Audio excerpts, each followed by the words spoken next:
think then it was always just praying and believing that everything was going to be okay. Everything happens for a reason, even though things that arise that you just don't understand. Like numerous times throughout my life, I would always be like, I don't understand why this is happening or anything. But This episode is sponsored by BetterHelp. A couple years ago, I went through one of the toughest health episodes of my life. I found myself in a really, really dark place, and honestly, it felt like the world was caving in all around me. I didn't know where to turn or what to do. I knew I needed something, but it just seemed like nothing was working. In therapy, therapy didn't work for me in the past. But then, with the encouragement of my wife, I decided to give today's sponsor BetterHelp a try, even though I was a little skeptical at first. And let me say, it was so different. I connected with a therapist, and simply talking with her helped me lower my anxiety in ways I didn't expect. Sometimes it's just about having someone outside of your family to listen, and BetterHelp made that so easy. What I love most about BetterHelp is the flexibility. You don't have to commit to months of sessions if that's not what you need. Sometimes a few sessions are all it takes to get some relief, to take the edge off, and start feeling a little better. Plus, they have a wide selection of therapists. You can find someone you really click with, and if you don't, you can switch therapists anytime at no extra cost. If you're like me, someone who gets stuck in their head a lot, BetterHelp might be the answer. And right now, if you visit betterhelp.com/sold-separately or use the link in this video's description, you can get 10% off your first month. So give it a try. Remember, you can't take care of anyone else in your life until you take care of yourself.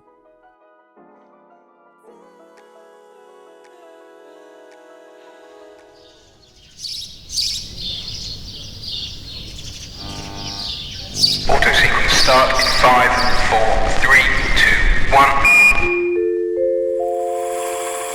And now, on with the show.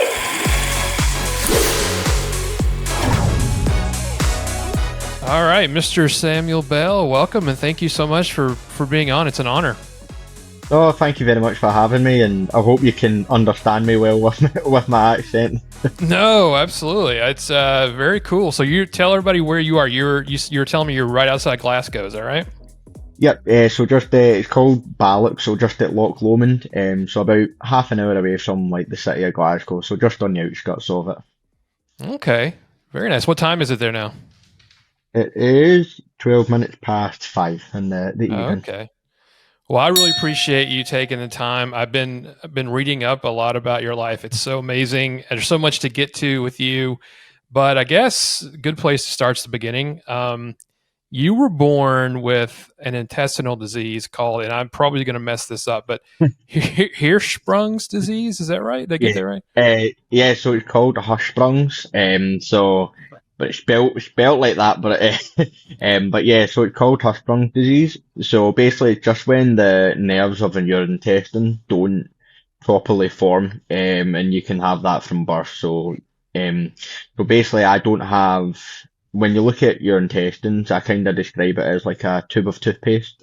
So you can kind of like that. So your intestine functions like this. So it pulses basically. So when you eat, it goes down and through there. But with mine, I have no nerves in my intestines. So basically, it just sits like this basically the whole time. So if I try to eat or anything, it just goes down and it just hits there and it just sits there. So then I'm just sick basically. So that's kind of what Hirschsprung's is. You can have different severities of it, where it's only like the small portion at the very bottom of your intestines, and you can take that out and live quite an okay life. You can live a normal life. But with my condition of Hirschsprung's, it's the most severe that you can get. So it affects the whole intestine tract. Therefore, like there's nothing. You can't take it out, obviously. So I live on an intravenous pump and intravenous fluids, 12 hours of the day. And that goes, I can show you, it goes in through a line right here. So that line goes in here, but it goes into your jugular vein, so it goes through your bloodstream. So I live with that, and it's usually attached to a pump, which has like 5 litres of fluid overnight, which gives me all my vitamin, nutrient, kind of everything that you have in a balanced diet, basically, to keep you alive. So, yeah. And is that, have you just gotten used to that? Does it really affect your day to day life? Um, yeah, so I was born with it, so I've never really known any different.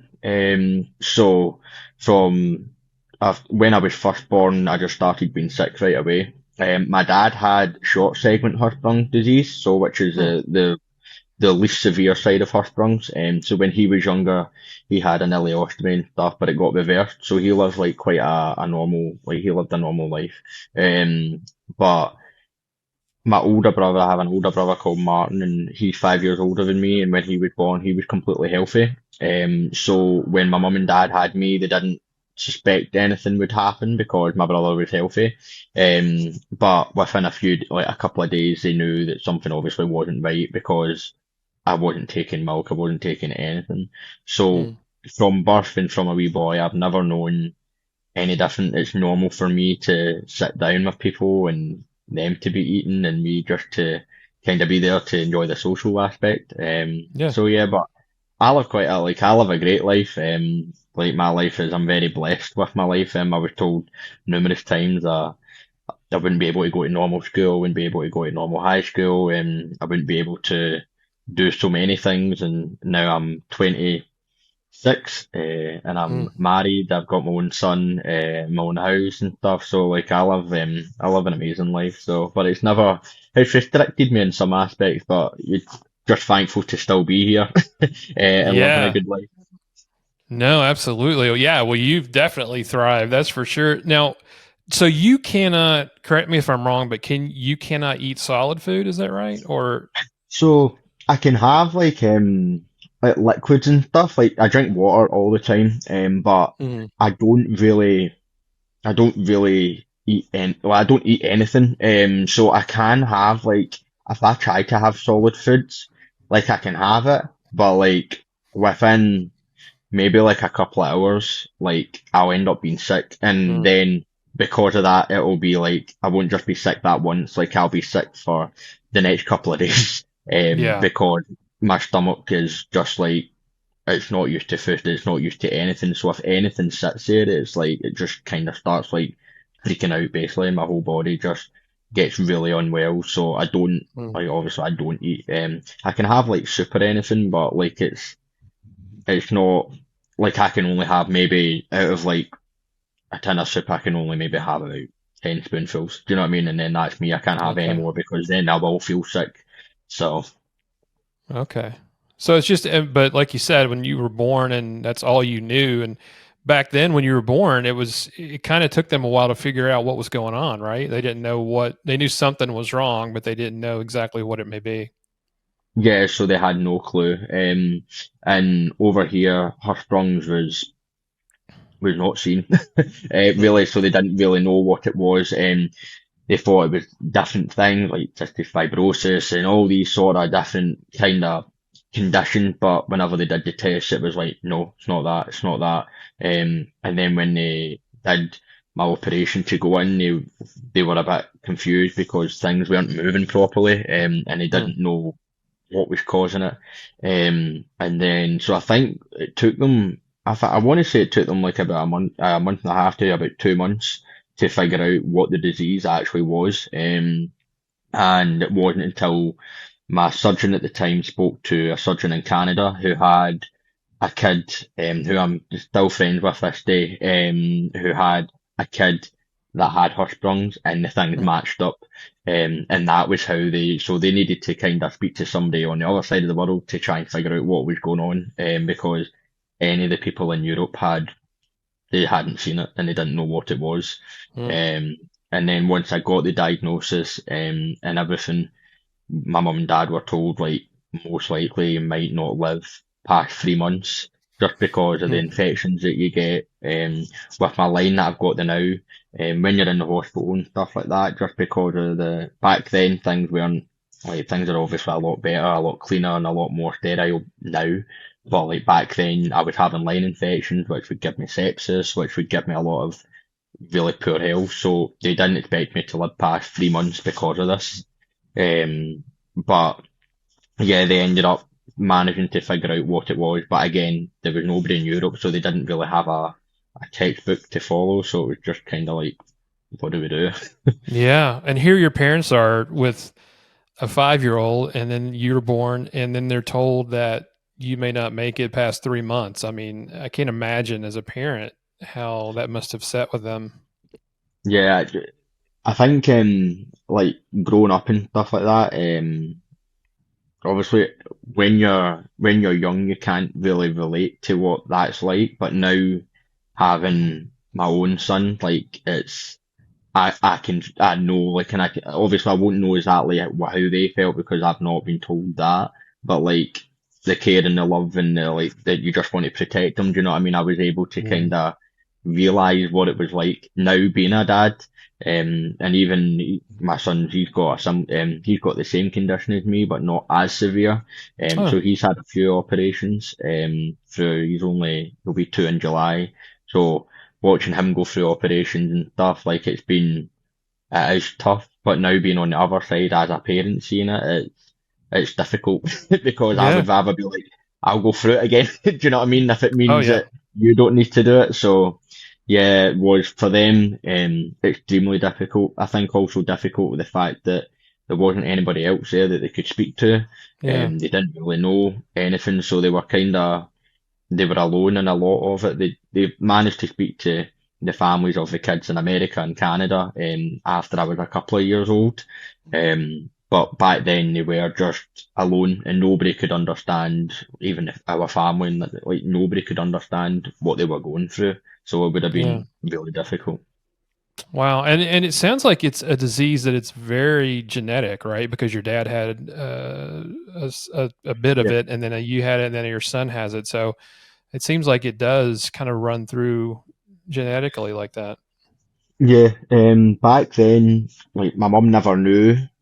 I like didn't know that it would be passed down. So when they had me, they obviously thought that it was passed down from my dad. Like there was no other explanation for it. Hirschsprung's is a strange one. It is very like there can be genetic link between parents and um passed down from genes, like from grandparents and everything. But you can also get like a random mutation of Hirschsprung's, Hmm. which is strange. Like my friend in Canada, Patrick, um, he'll correct me if I'm wrong. I think he's got like either 4 siblings or 5 siblings. He's the Hmm. only one with Hirschsprung's. None of his siblings have it, and he has like a random mutation of Hirschsprung, and he's got the same severity as me. Hmm. But he's had a wee boy, and his boy's completely healthy. Wow. So, like, it's just you just don't know. With Yeah. when we had Mateo, we were pretty much told it was a 50-50 chance, and we knew that was going to be the case. But like when me and my wife were thinking about having kids, we didn't know if we'd be able to have kids because of the amount of X-rays and antibiotics and everything else it's done to me over time. Like, and I've had over 50 operations in my life as well. Wow. So like we didn't know, and we were told from doctors that it probably wouldn't happen. Naturally anyway, they said like don't think it's going to happen. So for us, like it was a chance that we wanted to take because I live an amazing life. Yeah. And we've been blessed to have Mateo, my wee boy, and like, Hmm. and he was everything was great. He obviously was born, he had the same condition, but we're prepared for it. And I Hmm. know that having a parent with Hirschsprung's for him, like if I like I know my dad didn't have it. My dad doesn't remember it. His Hirschsprung's was corrected when he was only 1, so he Hmm. doesn't remember anything of it. So like, but Mateo will be able to grow up if he has any questions. Like I know I live with it every day, so I don't think there was anybody better equipped to have a kid with Hirschsprung's. And Oh yeah. Hirschsprung's it can limit you sometimes, but nowadays with medicine, the way the world's progressed, you can live an amazing life now with it. So. Yeah, and you're right. No one could have a better perspective on that than you. And how, Yeah. your dad to have it, and that's kind of a unique bond that you will have, because you both Yeah. go through that same issue. Yeah. I know in times in your life, you've there. times where you've been seriously ill, been in and out of the hospital. There's one time I think I read where you were facing multiple organ transplants, maybe, and they didn't know if you're going to have to go through that. How in the world did you? I know you were younger, but how did you stay positive during those times? Did you worry about it? Did you know exactly kind of how scary it was, or tell me about that? Yeah, I think out of all of my everything with my life, I think there's only been two times where it's like been difficult, Mm. and that was obviously like I had a younger sister, and she passed away of court death, Mm. when I was only I think I was 8, and so that was a difficult, and she was only 9 weeks old, Mm. and then was when I was listed for transplant and going through that. And that was something that affected like just me personally. Obviously affected our whole family, but it was obviously me going through it. Yeah.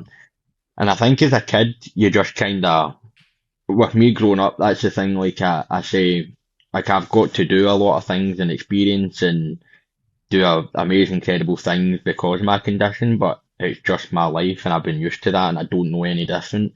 Mm. But like when I was going for when my liver was failing and everything, it was just in my head. It was kind of just another thing that was happening in my condition.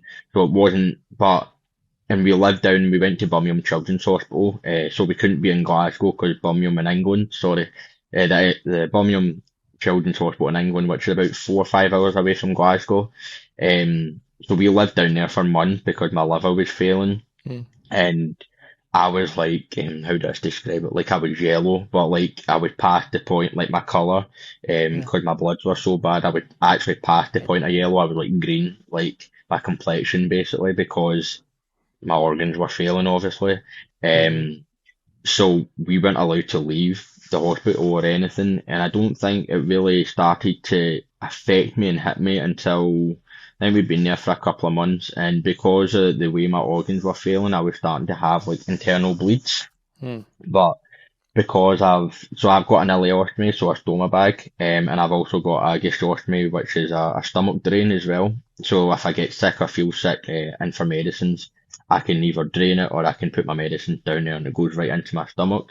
Okay. Um, so when I was in Birmingham, because I'm having internal bleeds, it was coming out of my ileostomy, so it was going down the way, but it was also sitting in my stomach, so it was sitting there, and I was draining out my bag there, and that was coming out with blood, and then I was being sick, and it was blood, and then I was also having nosebleeds while I was being sick with clots, and it was blood as well. And I was only 6 years old at this point, um, and it wasn't until I think my mum and dad were obviously told quite a few times from the doctor they don't think I'll make it. Mm. And I don't think it was until one time when I woke up during the night and again being sick and blood was coming out my nose and everything, Mm. and that was when I kind of realised like something's like I don't know if I'll get to the end of this basically. Mm. And obviously being 6 years old, like it wasn't something that I ever thought about until that moment when I woke up. I think it must have been like 2 o'clock in the morning or something like that. Yeah.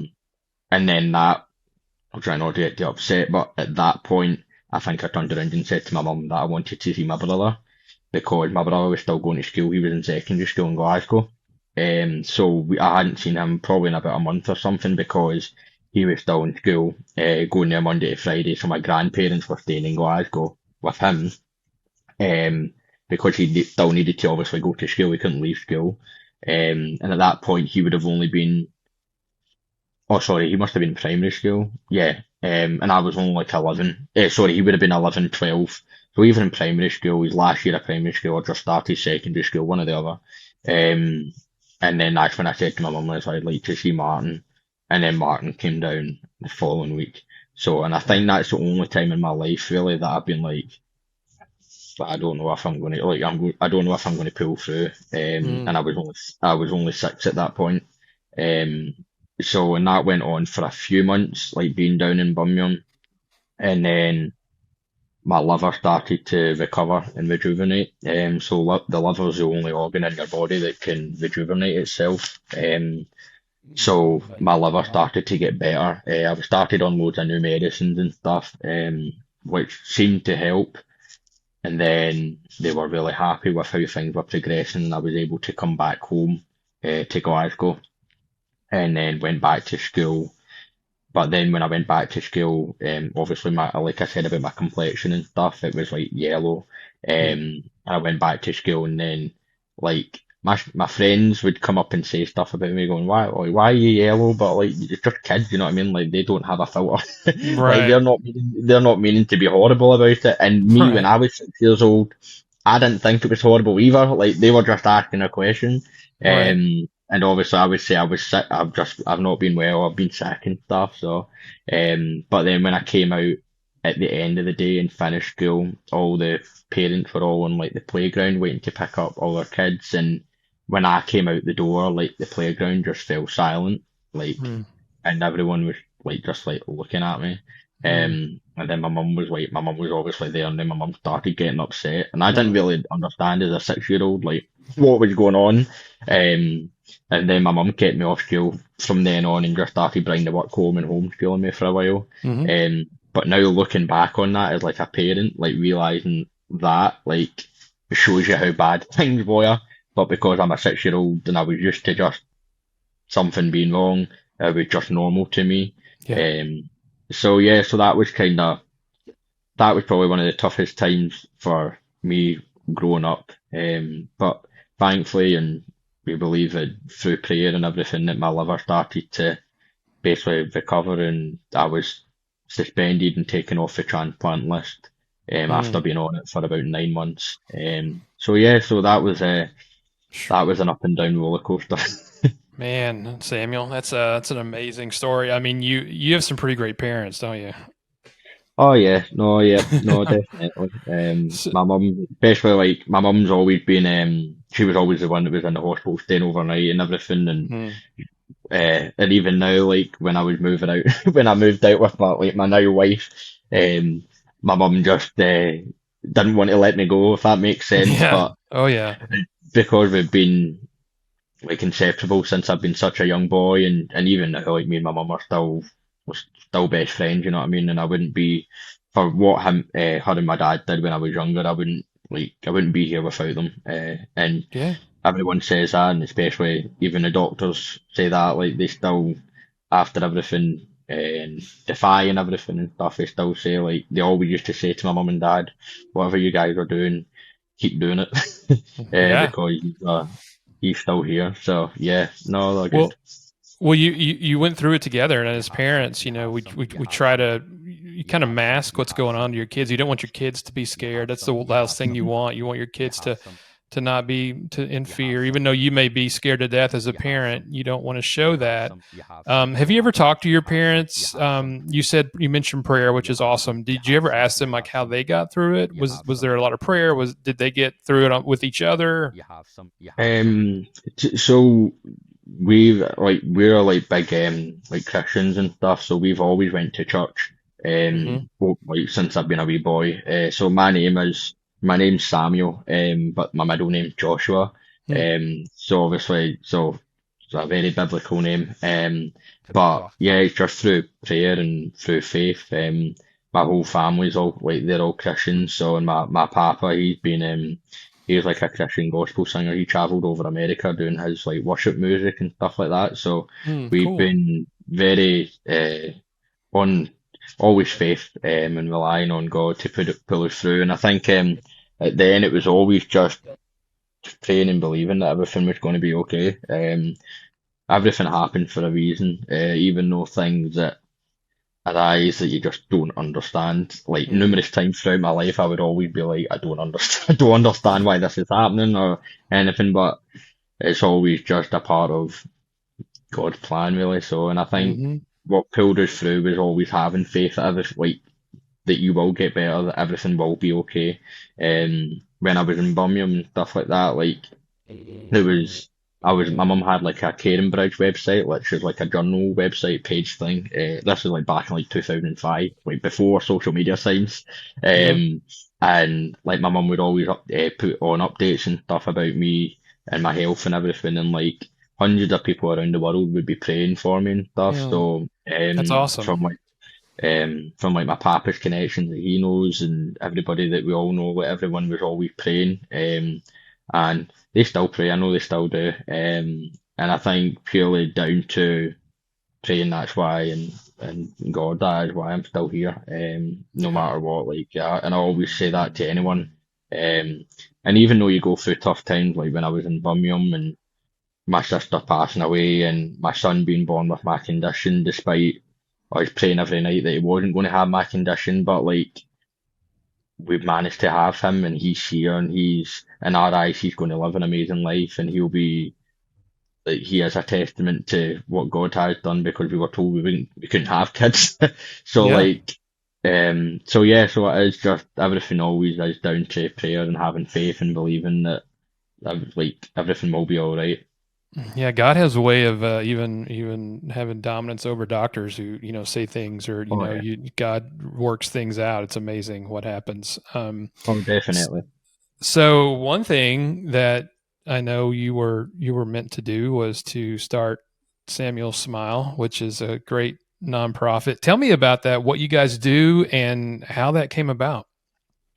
Yeah, so growing up because Hirschsprung was so rare, there wasn't many like charities and stuff to kind of like apply to or not really fall back on, but like just to apply to and like having a day out or anything like that. Apart from Make a Wish, obviously, which is the big one. Um, Mhm. like, but out with that, there isn't really many or any charities that were just for kids with rare diseases. There's the charities for the cancers, the hearts, lungs, like who all do amazing work. Like they're all incredible. But there wasn't one just for rare kids, and there's such like we're all such a niche. And I'm not meaning just like rare intestinal diseases. I'm meaning like a load of hosts that are just so rare that some they don't even have a name, they Mm. don't fall under any category. So that's why the idea came about when I was probably growing up.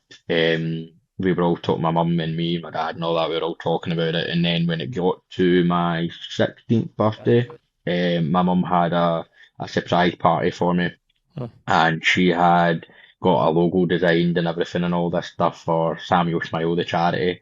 So that was like kind of like my big, she's threw a massive party, but that was like kind of the big thing for my birthday was starting the charity. And that had been going now for 10 years, it'll be 10 years this year. The charity's been going now. So it is for kids with rare diseases. And what we do is it's called a smile. So like we put smiles on kids' faces, but also the family as well. Because and our siblings, we make a big fuss over the siblings as well because we know that a lot of the time, a lot of the attention can be on the kid with rare diseases because they do go through a tough time. Yeah. But it's about making sure that everybody's included, all the family and all and sometimes the cousins and everything. And we do like at Christmas just there, we had over 100, I think we had about 150 kids. We had a big, massive Christmas party in one of the big halls over here, and we brought a big, it was a bouncy castle. We brought gaming vans. We brought Santa came along. We had presents. It was basically just a big, massive like party for all the kids. The DJ, the dance floor, the characters came along and stuff. Hmm. So that's kind of the main thing that we do. We usually do like a trip out to the safari that growing up when we first started it I wanted to say I wanted to take 10 families to the safari because I love Mm. going to the safari in Glasgow, and we now take our last time we went to the safari we took over 50 families Wow. to the safari from the hospital and stuff. So we do big days out, but we also do like individual smiles. So if people are wanting like a present, or if they're wanting a PlayStation, or struggling with schoolwork, and it's just kind of like they can request like a smile, Wow. and then our charity kind of funds that and makes sure that it's possible for the kids. So yeah, that's kind of the main thing that we've been doing Wow. for the charity. And you've helped so many families across Great Britain, I know, and Europe. I mean, it's an amazing thing what you're doing. I mean, it sounds like families get involved too. So it's the smile for the kids, but also just that little bit of support for families to kind of help them Well, along. definitely. I think one of the main things as well, and like I always say, like, although like the gifts and stuff are great for the kids, obviously, I think the main thing, especially for me to see, is the support and the kid being together. Like, there's actually kids that have the same or very similar conditions, and they're going to these parties and seeing kids the same as them. I remember when Hmm. I was younger, we went to the Ole Foundation. I think I was 4 or 5, in America in Jacksonville, and I met, you'll know, I met Roy. So that was the very first time that I'd ever met anybody that was a kid with a stoma bag. Never mind, my Roy is someone that's got the same condition as me. He's 10 years older than me. So we went over to the Ole Foundation when I was only 5, and we went to there, and there was kids that had the same type of line as me, and they were getting the same feeding as me, and then Roy had the exact same condition as me, which was being 5 years old. You think there's nobody in the world, nobody in the world because you've never met them, Yeah. that have the same condition as you. So seeing people and being able to talk to people and knowing, oh wait, you've got a bag, I've got a bag too, like, and then like even like simple things like I'm going to go and empty my bag, and they're like, yeah, I'm going to go and empty mine too, and they're like, I can't believe it, somebody's got a bag as well. Yeah. So I think the main thing for me was being able to give kids that opportunity where they can meet friends and meet other people that are really similar, and it's not just them going through things, and especially for the families have a support network. We're always, me, probably more so my mum, but me too. A lot of the families contact me and my mum if they're in the hospital or they've got questions about things or wondering if this is a good idea or what should they do or what. And we obviously tell them from our experience what we've experienced. Hmm. But having known that these families can come to us if they have questions or they don't know, they're not sure about this type of language that the doctors are using or anything, like it's a support network for Samuel Smile is, I would say, is one of the major things because you have somebody which my mum and dad didn't have when they had me. So we've been able to grant that for families now to be able to have that communication and open network of reassurance, and all we've been there to support them in whatever, which is a major part of the charity as well. Wow, that's amazing. Yeah, just a little bit of support goes a long way, especially for the parents or caregivers. Samuel, how's your health now? Are you still having to go through surgeries? What's going on? Yeah, so I've been really good, thankfully. I think my last operation I had was a few years ago to get replace my line that goes into my heart. Sometimes it blocks for they don't know why. But I think it was 2021, so it was about either like yeah, about 3, 4 years, almost 3, 4 years ago, round about that was the last time I needed to go and get that operation done. But Hmm. health wise, I've been really good, thankfully. I'm still on my TPN. Well, that's the feeding overnight with my calories and everything. I'm still Yeah. on that. Still get my clinics every 6 months and tests about various things about my liver and all of that. But health-wise, I've been probably the past few years have been the best I've been for a very long time, thankfully. Wow. And I think it just when I was younger, there was a lot of, not infections, but I would just pick up everything going and in the hospital quite a lot. But I think as I grew older, my immune system started, it's still not the best, Yeah. but it started to get better, and I'm able to kind of tolerate things, not like tolerate bugs or colds or anything that would have put me in the hospital when I was younger. But now my body's able to kind of fight it a bit. So my health been really good, thankfully. And I got my first like full-time job last year of working in the fire service in the control room. Nice.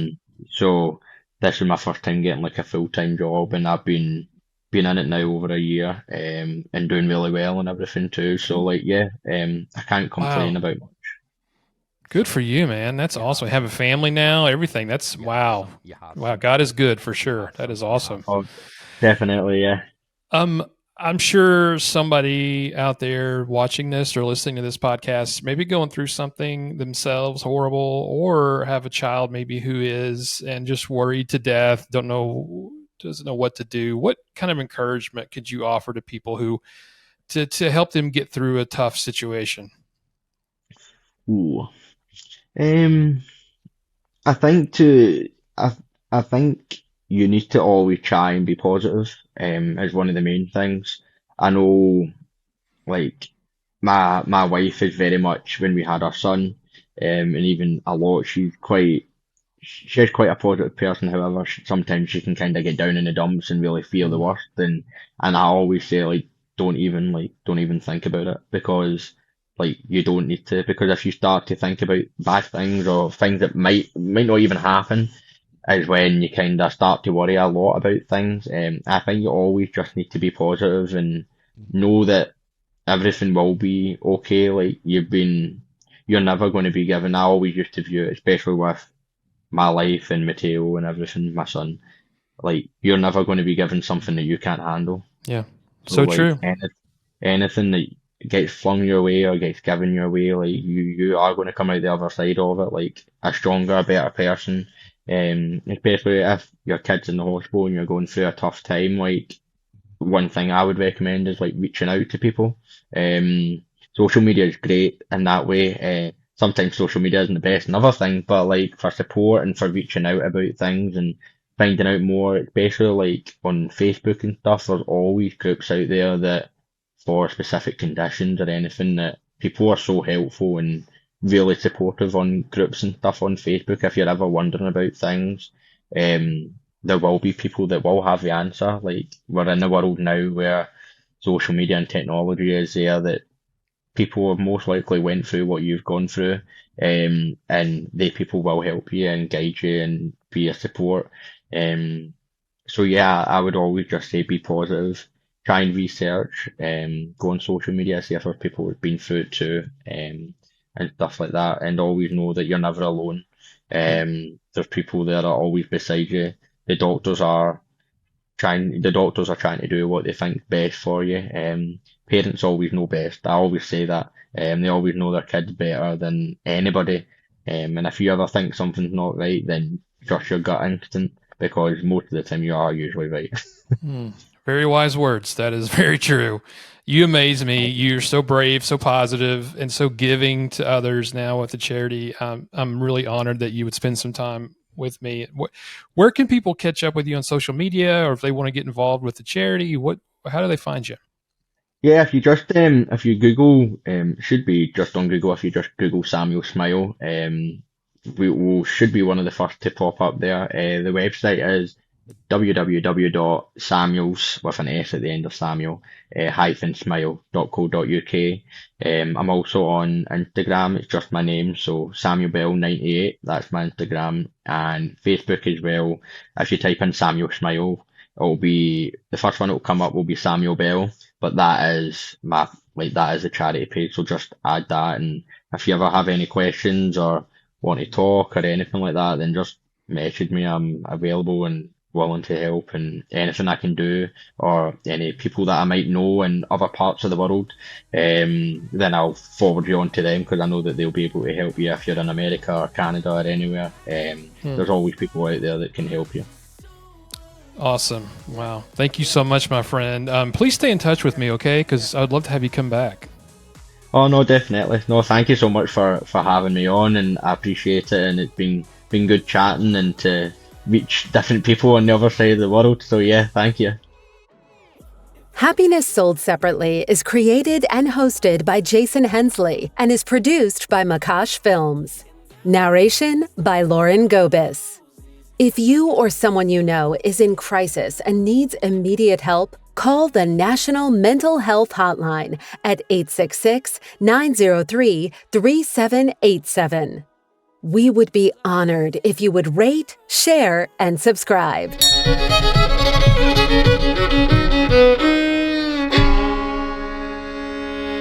Aye, that's a good one.